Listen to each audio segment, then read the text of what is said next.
Thank you for the introduction. And before I start a soft disclosure, the presentation that I'm making and the views that I'll be expressing are my sort of personal views, not the views of my firm. Very good afternoon to everyone present here. Welcome back after the lunch. And thanks to EIRC, especially Raviji, for inviting me here to share my views on this subject. I'm honored to be part of this 47th EIRC Regional Conference, which is a carbon neutral conference. So before I start, I think just wanted to establish a linkage to the last session, which was taken by Sri Jeevan Sonparte. So I think I mean, this is more on importance of social stock exchange. I think for India to achieve its social development goals, social enterprises, both for-profit social enterprises and NPOs play a key role as they sort of try and address the various socio-economic issues facing the country and help in contributing towards the sustainable development goals. Also, I think I just want to mention that for the social enterprises, it's a good opportunity to sort of raise funds. I think social enterprises, both for-profit and not-for-profit, always face a challenge in terms of raising funds. So this is a good opportunity for them. Now coming to the subject that I'm supposed to speak on, which is social audit, I think there also, before I start, I just wanted to say that it's a big opportunity for all of us as chartered accountants. It's a new area, but it is supposed to grow as we move along. But in order to sort of get into this area, there is a lot of upskilling also required and a lot of effort also required to sort of start working on this. So with that, I'll start my presentation.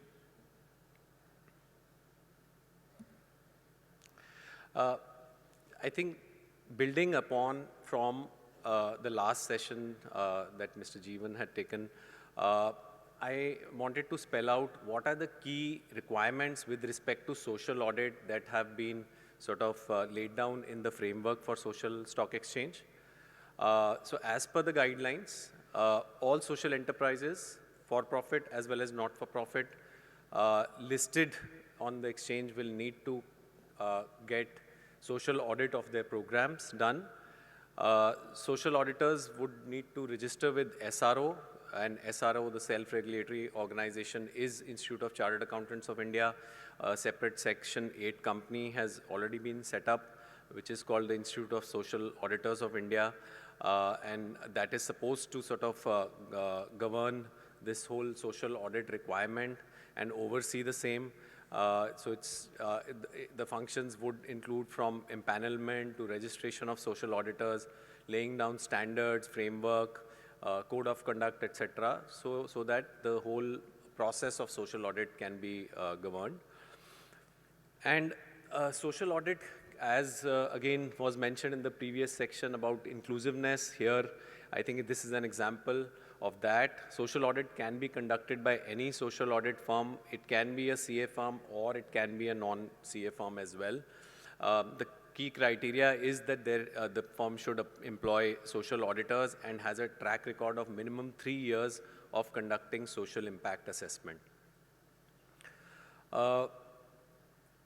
In order to sort of manage the whole process of social audit, the Institute is currently working on a framework for social audit standards as well as 16 social audit standards which are aligned to all the 16 eligible activities which are spelled out in the framework for social stock exchange. Ultimately, you will have one framework for social audit standards and 16 social audit standards which would be used by social auditors to conduct the social audits of the programs being funded through the social stock exchange. So I think most of us here are chartered accountants. and a question might come to people's mind who've been focusing on financial audits for years as to what a social audit is and what is the difference between a social audit and financial audit. So here I've tried to sort of, from my side, spell out the difference between the two. I think social audit is an independent and objective examination of the impact that a social project has on the target area or the beneficiaries. In terms of the difference, we all know, I think financial audit, all of us understand, I think it's done to give a true and fair view of a company's financial standing or financial statements, which are prepared in accordance with a financial reporting framework. In a financial audit, the financial statements or financial information is prepared by the management of the company, and the report is an opinion on those financial statements. Whereas when we talk about social audit, it is very different. A reason why I say is that while there are some quantitative elements to it, but a lot of qualitative elements as well. So when a social audit is carried out, it is, as I said, looking at the social impact created by the project activities in the project area. Here, as part of the visit to the project area, social auditor collects information, both qualitative and quantitative, in relation to those activities and the outcome and impact that it has had on the beneficiaries, which is different from a financial audit. And the report is a more, again, it's not generally in the form of an opinion, it is more of a descriptive report where you try and explain what is the impact that has been created by the project, and also showing quantitative data that you may have gathered from the sample of beneficiaries. So for example, if it's I think in the last session there was an example mentioned of a girls' education project, let's say in rural area, then if as part of the social audit, the social auditor meets, let's say 1,000 beneficiaries or 500 beneficiaries, then and out of those 500 beneficiaries, half of them say that they have derived the benefit out of the program and half say they haven't, or give some qualitative inputs to improve on the program. So the social auditor would present both the quantitative data in terms of saying 50% of the beneficiaries found the program relevant for them and upgrading their sort of skills, and also give those qualitative aspects.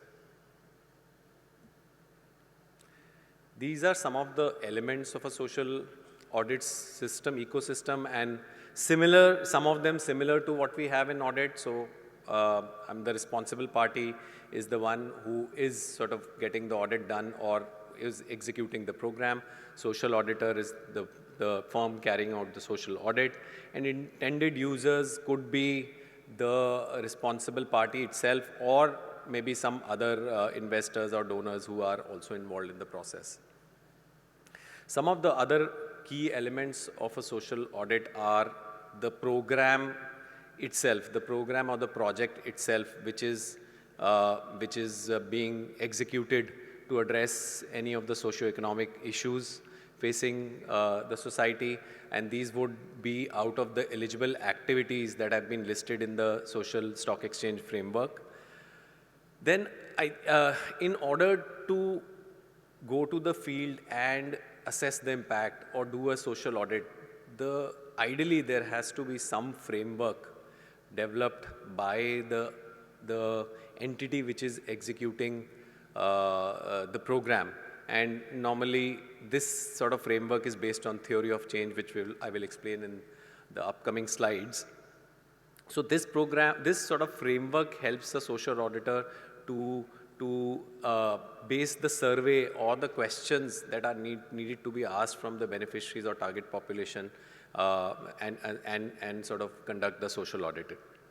And evidence we all understand. I think so. As part of the social audit, the social auditor is supposed to gather evidence. This could be in form of documentation. A lot of evidence in a social audit is in verbal form when you discuss with beneficiaries, or you, let's say, discuss with other stakeholders in the village or government, let's say, departments helping or working on the project. So there is a lot of evidence, I mean, not hard evidence, but also information that you gather verbally from various beneficiaries. Then, of course, social audit report is the outcome of this whole exercise, so that's an important element, of course. In terms of the scope of social audit, I think by now, hopefully, it would be clear that it is assessing whether the program or the project and operating has sort of achieved the objectives that were set out for the project in the beginning. Assess the performance in terms of the impacts and outcomes achieved by the project, and suggest ways to improve the impact measurement or the performance for similar projects or the same project if it continues further. I think the audience here would also be aware of the requirements of social impact assessment under the CSR rules. Now, this is mandatory over a threshold, and that threshold is that if your program or project is, if your overall CSR spend is over 10 crores and your each program is above 1 crore, then that program will need to go through a social impact assessment. That social impact assessment that is to be done under the CSR rules is similar to social audit. So I just wanted to bring that to the table for people to understand the linkage and the social audit standards that are being framed by ICAI.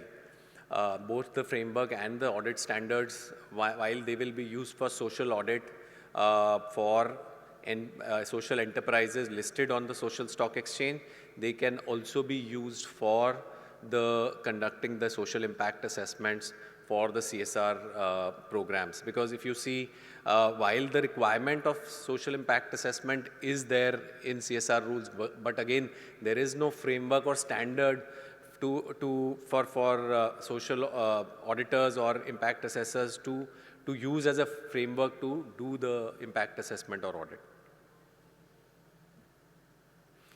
Here I've tried to sort of portray the approach for social audit in a sort of more simplified manner as we generally understand in an audit scenario: planning, execution, and evaluation and reporting. Planning phase is generally, I mean, while the information that you're reviewing is very different from a financial audit, but the process part is sort of, I can say, similar. You have to carry out appropriate due diligence before you accept an engagement, understand the project in detail, whether it is the monitoring framework that the social enterprise has, the policies around that project, what are the budgets, what are the, let's say, targets in terms of outcome, impact, outputs that have been set forward as part of setting up the project. So all those things need to be read through to develop an understanding of the project and sort of identify which are the key metrics or matrices which are important to evaluate the impact created in the field.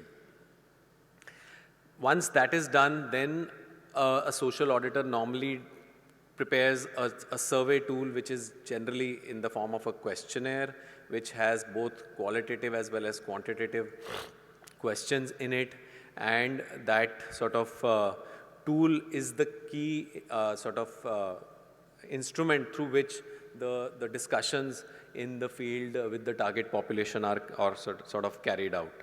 And generally, if there is a large project which a social auditor is covering, let's say covering several states in the country, then you will need to have a team to conduct those social audits, and obviously then there should be a orientation or a training of all the people going to the field so that they are clear, they have a clear understanding on the project as well as what needs to be done in the field. And once the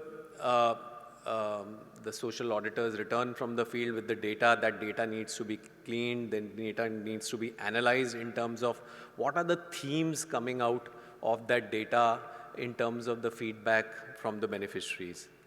And also, while there are specific questions in the survey tool pertaining to the program.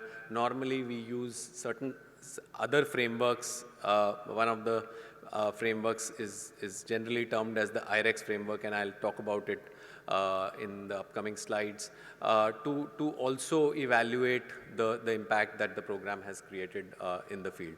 And of course, again, the end product is a comprehensive report highlighting what is the impact created by the project and what are the recommendations for the project to move along.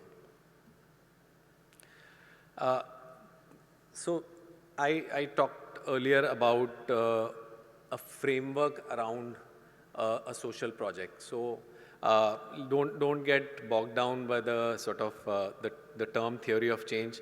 To put it simply, each program or project, a social project, generally should have a framework which should detail out and which is based on the discussion as to why do you need that change. And when I say change, let's say there is a project, and here I've taken an example of skilling. So if there is a project for, let's say, skilling for a particular vocation, let's say a vocational project, then there has to be a framework around it in terms of why that project, which means it should be linked to the need of the community, and also how that project will be implemented.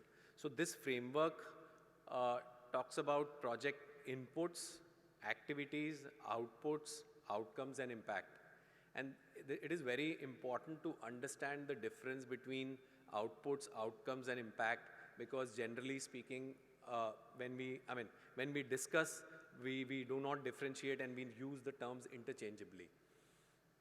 So sticking on to the example of a skilling project, the project inputs would obviously be the funds, which will be through a budget that would have been drawn up initially, human resource or the people involved in the project, the program strategy. In terms of activities, it would be designing the content of those courses, onboarding and screening of candidates, issuing them certificates, setting up the infrastructure for training and conducting the classes. In terms of outputs, here I think we need to understand outputs are just pure outputs of the programs. So let's say as a part of this skilling project, we have done 100 trainings. So the output is that 100 trainings have been done. Or let's say it was budgeted that 100 trainings are to be done and 100 have been done. So in terms of output, there is a 100% achievement. But that doesn't necessarily mean that the impact or the outcomes are also at 100%. Just to stay on the example, let's say 100% of the trainings have been conducted, but the quality of the training was not up to the mark. Then the outcomes, and the examples of which are enhanced employability. So if I'm doing a vocational training course, at the end of the course, I would expect that my employability would increase, I would get a job quickly, and there will be an increase in income. But if the quality of that training is not good, then that outcome may not be achieved. So even though I may be at 100% of outputs, my outcome may be much below 100%. And when we talk about impact, it is more longer term. So outcomes, as I said, you will be able to see the result in the short term.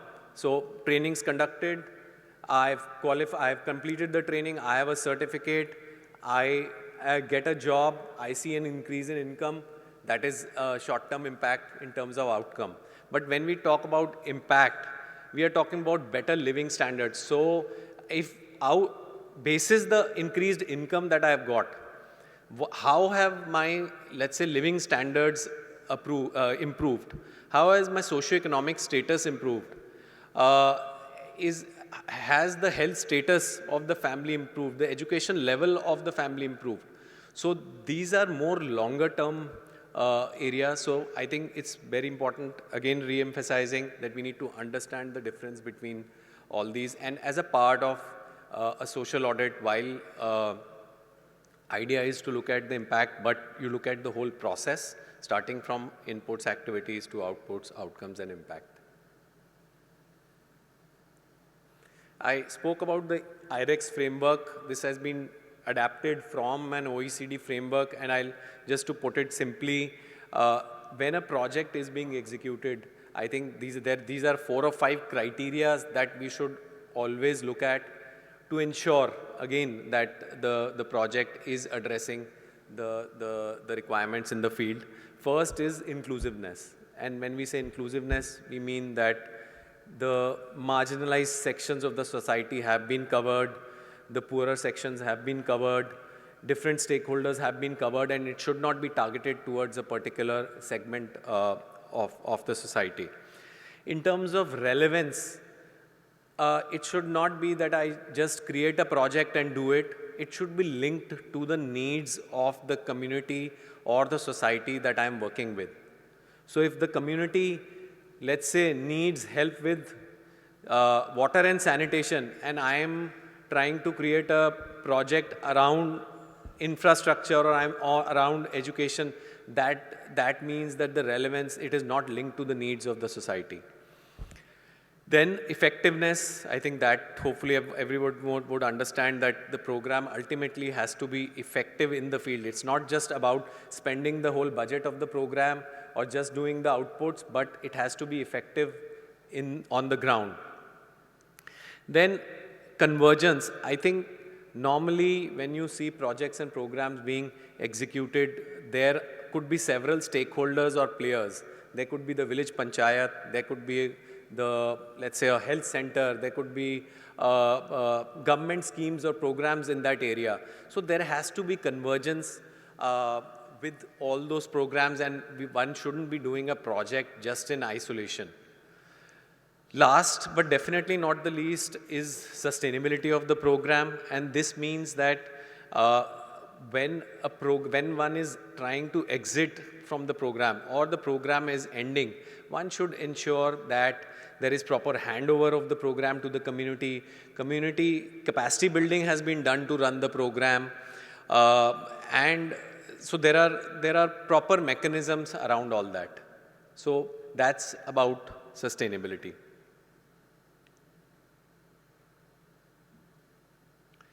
Now coming to opportunities for our fellow chartered accountants here, I think both in terms of the social stock exchange, it's a new mechanism.